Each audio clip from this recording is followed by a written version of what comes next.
often hear the term a robust capex push by the government that is supposed to spur and drive the economy. But what exactly do we mean when we say capex? Yes, it does mean capital expenditure. That is the money that is collected by the government and how they choose to then spend it in their tangible or intangible assets. Now, this means that they have a plan in place and they want to use this money, be it for infrastructure, railway, and the likes. And that's where they plan to put this money. Often in the budget, we hear that there is an increase in outlay for this expenditure. And we've seen that grow quite substantially over the years. In FY21, if I have to take so, it was just 4.1 lakh crore. Last time around, that was increased to about 10 lakh crore rupees. And the hope is that in the 2024 budget as well, there will be some announcement that will really push this further. They're looking at a hike of anywhere close to 15 to 20%. So that is the kind of rumor that we are going around with. But let's discuss what exactly we mean by capex and where the government really gets this money from firstly and how they intend to spend it through the fiscal year. And joining me to get into the details of this is Santosh Nair, our executive editor at Moneycontrol. Thanks so much, Santosh, for speaking with us. Let's get the basics out of the way firstly. We know what capex is. We've heard this term often, but where exactly does this money come from? Where does the government get into the details? It also encompasses right from government borrowings to bonds, treasury. What all are we talking about when we just mention the word capex? So there are two ways in which the government can raise money for capex.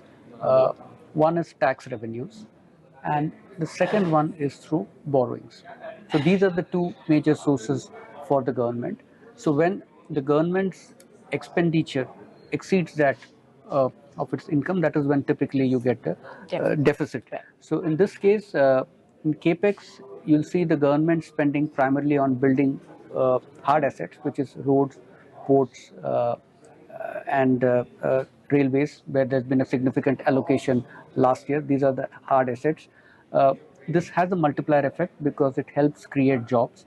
Then there is also, it goes into building financial assets. Often the government invests into public sector undertakings. Right. Besides building hard assets, money also goes into education, defense, healthcare. So these are some of the broad buckets of spending under capex. Right. So who are the various stakeholders when it comes to this capex? You did mention a couple of broader industries that the money really goes to, but give us more details and as to where all does the money firstly come in from as well as get spent out in there. So there are three pillars of capex. One is household, one is corporate, and the third one is government, which at this point is the biggest driver. So let's examine them one by one. So when you are talking about household capex, a large part of it mainly goes into real estate. So then of course you also have cars and other kind of stuff, but a big chunk actually goes into real estate. So there the trend that we are seeing right now, at least from what anecdotal evidence is suggesting, is that you're seeing very strong demand for luxury housing. So there's a lot of demand at the higher end of the market, but not so much at the affordable end. So there's it's a mixed trend that you're seeing there. Then you have the corporate capex, which is corporate expanding their capacities.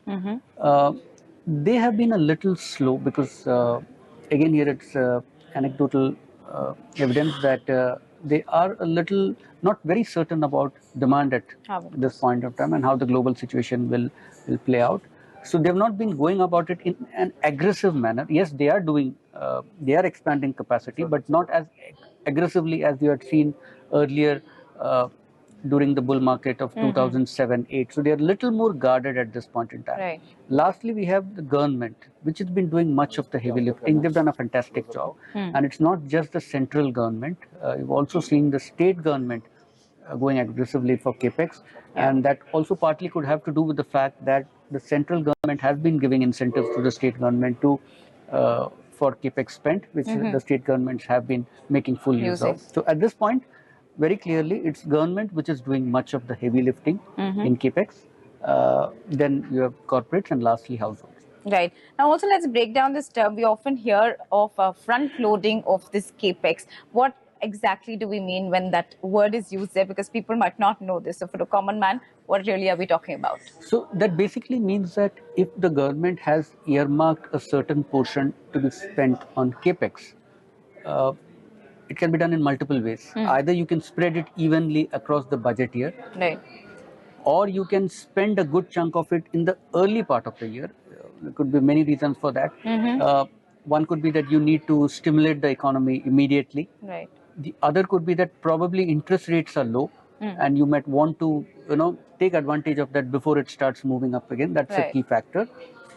That is, if the government decides to spend or allocate much, it allocates the money. Of course, if it decides to spend that money during the early part of the year, then it's called front loading.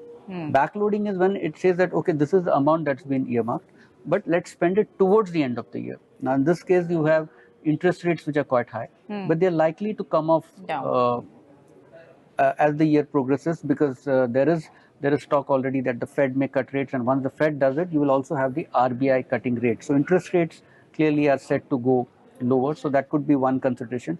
But lastly, you must also remember that the government is running a very high fiscal deficit at this point in time. It has committed to bringing it down to about 4.5%. Right now it's at 5.9%. It's committed to bringing it down to about 4.5% by FY 25-26. So that's a fairly stiff target.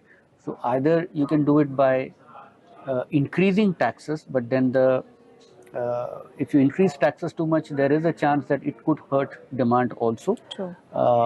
The other way is that you could cut back on some of your expenditures. That is the other way. So it's not clear at this point what path the government may choose to take. And given the fact that we are in an election here, the spending might, in fact, probably push that line. And if the government does choose to be populist at this point, it might then, in fact, want to spend that money also in the later half, like how you just mentioned about, if they do come to power, at least that's what the consensus at this point is what it looks like. So if it is that populist budget, where exactly, how would things shape up?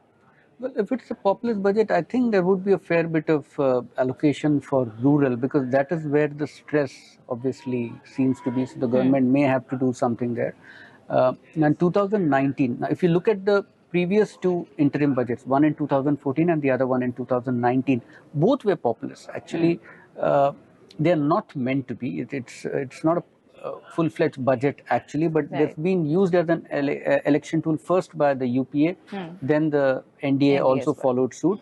So if you recall, the then Finance Minister Piyush Goyal had raised the income tax ceiling for there were some rebates were announced. Yes. So there is the speculation here is that you could have something similar there also.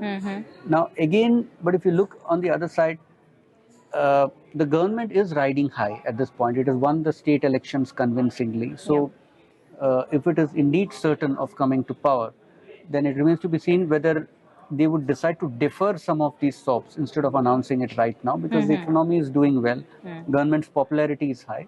So, would they want to do something right now this year, or do it towards, let's say, the end of the term if they do come to power?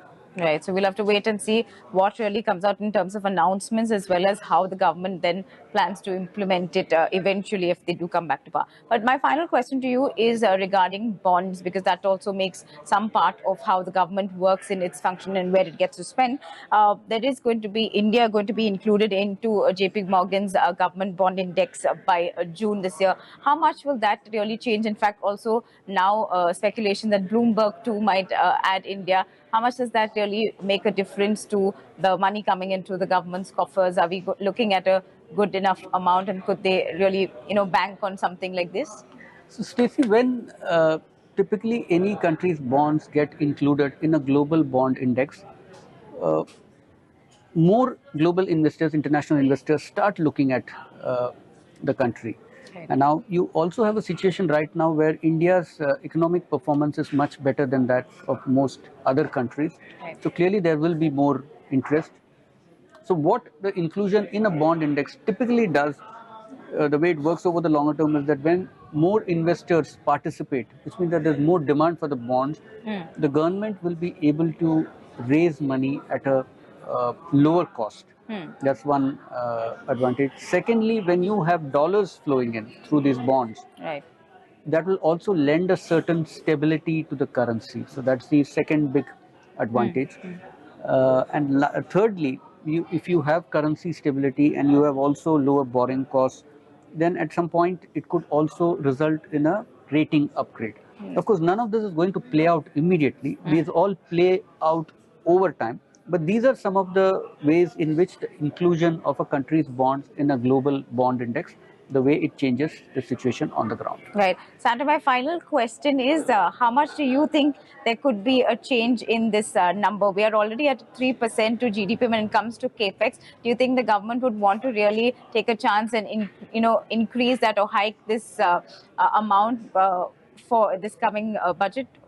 It remains to be. It's still very hard to guess where, which way they would like to play it. Let fiscal deficit run for some more time, push growth aggressively, or the growth is comfortable enough. So let's not really try to stretch things and instead focus on the fiscal deficit. So it's anybody's guess. I mean, it's very hard to say, Stacey. Right. So at this point, we'll have to just wait for Nirmala Sitharaman, the finance minister, to give us what direction she's really going to take. But come 1st of Feb, that's where we're going to get all those announcements, and you should be tuning into Money Control for all of those details.